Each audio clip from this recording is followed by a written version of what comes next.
Hello అండి అందరికీ.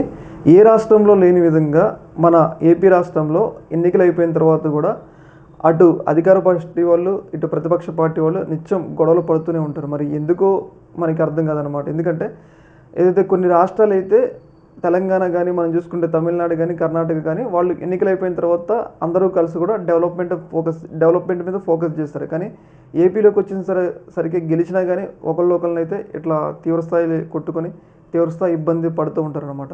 మనం రీసెంట్గానే చూసినాం, ఏదైతే కొమ్మినేని వ్యాఖ్యలకి కృష్ణంరాజు వ్యాఖ్యలకి నిరసనగా సాక్షి ఆఫీస్ మీద దాడి చేశారు అమరావతి పరిసర ప్రాంతాల ఆ ఏరియాలో. ఆ సంఘటన మరొక ముందే రీసెంట్గా ఏదైతే ఏలూరులో ఏకంగా సాక్షి ఆఫీస్కే నిప్పిపెట్టారనమాట.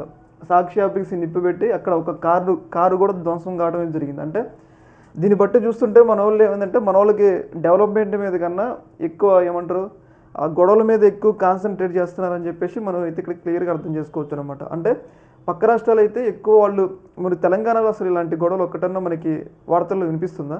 వాళ్ళు ఎన్ని గొడవలు ఉన్నా కానీ వాళ్ళు డెవలప్మెంట్ మీద ఫోకస్ చేస్తున్నారు. కానీ ఇక్కడ ఏపీకి వచ్చేసరికి ఇలా ఒకరి మీద ఒకరు గొడవలు ఇవన్నీ కూడా జరుగుతూ ఉన్నాయి. అటు అటు తమిళనాడు చూసుకున్నా కర్ణాటక చూసుకున్నా కానీ వాళ్ళు డెవలప్మెంట్ మీద ఫోకస్ చేస్తారు. కానీ మన వాళ్ళు మాత్రం ఇట్లా కొట్టుకోవటం పగ తీర్చుకోవటం మీద ఫోకస్ చేస్తారు.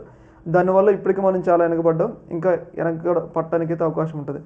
ఏదేమైనా కానీ ఇలాంటి సంఘటనలు కనుక అధికార పార్టీ కనుక ప్రోత్సహించినట్లయితే ఏదైతే వైసీపీ కూడా దీన్ని తిప్పికూడదు. ఎందుకంటే ఇప్పుడు వైసీపీకి సంబంధించిన సాక్షి మీడియా మీద దాడి చేసినప్పుడు రేపు వైసీపీ ఏం పిలుపునిస్తుంది? ఆటోమేటిక్గా ఏదైతే టీడీపీ అనుకూల ఛానళ్ళ మీద కూడా దాడి చేయమని ఒకవేళ పిలుపునిచ్చారనుకోండి, ఏమవుతుంది? ఆటోమేటిక్గా రాష్ట్రంలో శాంతి భద్రతల సమస్య దెబ్బతింటుంది.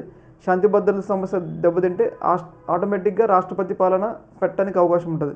ఇలాంటప్పుడు ప్రభుత్వం ఏదైతే తమ చేతిలో లాండ్ ఆర్డర్ ఉంది కాబట్టి, వాళ్ళ చేతిలో 4 సంవత్సరాల అధికారం ఉంది కాబట్టి, ఇలాంటి కక్షాపూరిత రాజకీయాల వైపు ఏదైతే వాళ్ళ కార్యకర్తలను రెచ్చగొట్టకుండా అభివృద్ధి మీద ఫోకస్ చేయాలని చెప్పేసి కూడా మనం కూడా కోరుకుందాం. ఏదేమైనా కానీ ఇలాంటి ఘటనలు కనుక పునరావృతం అయితే వైసీపీ వాళ్ళు కూడా ఊరుకోరు. ఎందుకంటే ఏదైనా అంటారు, గదిలో పెట్టి కొడితే పిల్లి కూడా పులవుతుంది కదా. వైసీపీ వాళ్ళు కూడా ఒక టైం వచ్చిన తర్వాత వాళ్ళు కూడా తిరగబడ్డారు అనుకోండి, ఆటోమేటిక్గా 2 వర్గాల మధ్య గొడవ జరిగితే ఏమవుతుంది? రాష్ట్రపతి పాలన పెడతారు కదా ఆటోమేటిక్గా. అట్లా పెట్టినప్పుడు ఏమవుతుంది? ఇప్పుడున్న అధికార పార్టీకే 4 సంవత్సరాల అధికారం పోతుంది. అప్పుడు ఎలక్షన్లు వచ్చినాయి అనుకోండి, అది ఎవరు గెలిచేది వాళ్ళ తర్వాత వాళ్ళ సంగతి అనమాట. ఏదేమైనా కానీ ఈ ఘటనలు కనుక పునరావృతం అయితే అధికార పార్టీకే ఒక పెద్ద మైనస్గా మారడానికి అయితే అవకాశం ఉంటుందని చెప్పేసి ఎలాంటి సందేహం అయితే లేదు. ఈ యొక్క అంశంలో మీ యొక్క అభిప్రాయాన్ని కింద కామెంట్లు తెలియజేయండి. 1 మినిట్. Thank you.